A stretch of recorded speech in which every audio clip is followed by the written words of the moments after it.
Good morning. My name is Corporal Matthew Nonweiler. That's Matthewnonweiler, with the Austin Police Department Public Information Office. This morning at about 3:15 a.m., 911 received a call from a female complainant who stated that her father wanted to kill himself, that he was armed with a handgun, that he had already fired that handgun, and that those shots, or at least that shot, almost hit a member of the household. At this time, the complainant was outside of the house, and information was relayed that there were 6 people inside the house, including the suspect. Officers arrived and attempted to call out the members of the household, but they did not leave the inside of the household. At approximately 5:23, one subject who was not the suspect came out of the house. At approximately 7:15, using aerial drone, APD was able to locate the suspect as provided with the description of the complainant and the one subject who had previously come out in the backyard near a shed. At about 7:26, the suspect knocked the aerial drone out of the air and destroyed it. The address is in a cul-de-sac in a heavily wooded area, so it was very difficult for Austin Police to keep 360 visual of the address. As the suspect was destroying our drone, 3 additional subjects exited the front of the house. So at this time we're running on the knowledge that there was a suspect and 1 additional person inside. And further, we were operating on the belief that the suspect was inside that shed. At approximately 8:30, SWAT deployed 2 flashbang grenades and breached that shed. And at approximately 8:55, they recovered a male from the shed who was not our suspect, but the additional subject and indeed the original victim that was alleged to have been shot at. We then were operating under the belief that the subject was inside the house. The windows were breached, tear gas was deployed, and eventually the residence was cleared, and the male suspect was not located inside. Again, the address for this is a cul-de-sac. It's heavily wooded.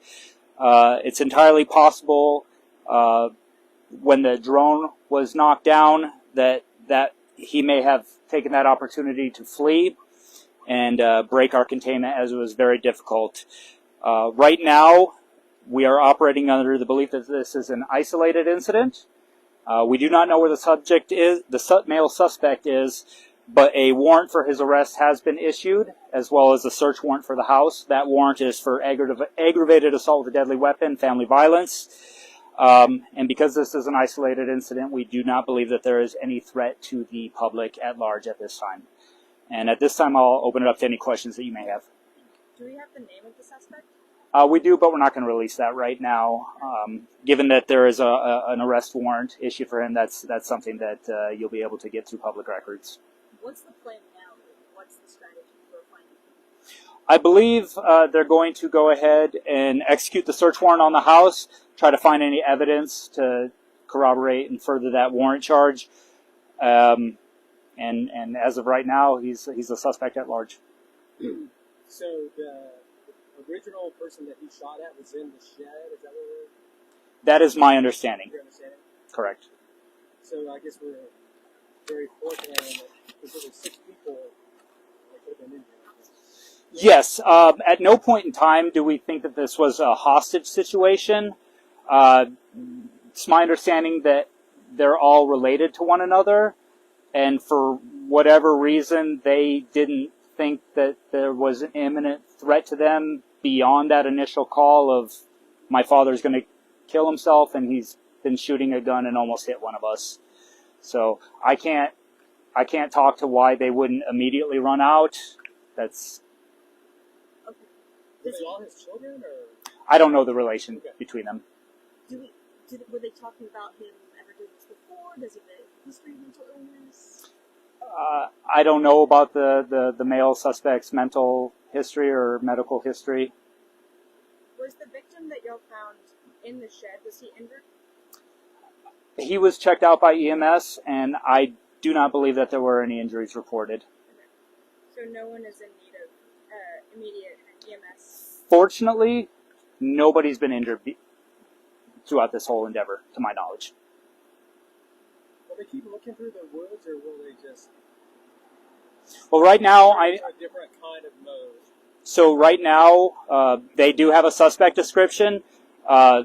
SWAT has done their part. They've, breached the house, searched it, determined he's not in there. So right now, SWAT is breaking down.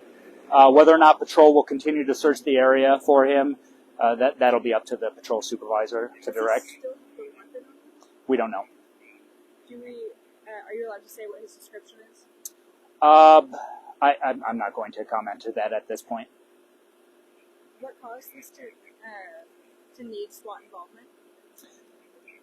The fact that there was a suspect alleged to have committed an aggravated assault inside a house with people who wouldn't come out. Again, we treated it as a barricaded subject, and we didn't know at the time whether or not they were hostages. Anything else? Thank you very much. Thank you. You're welcome. Do you have a car? I don't have a car, but I can give you my information.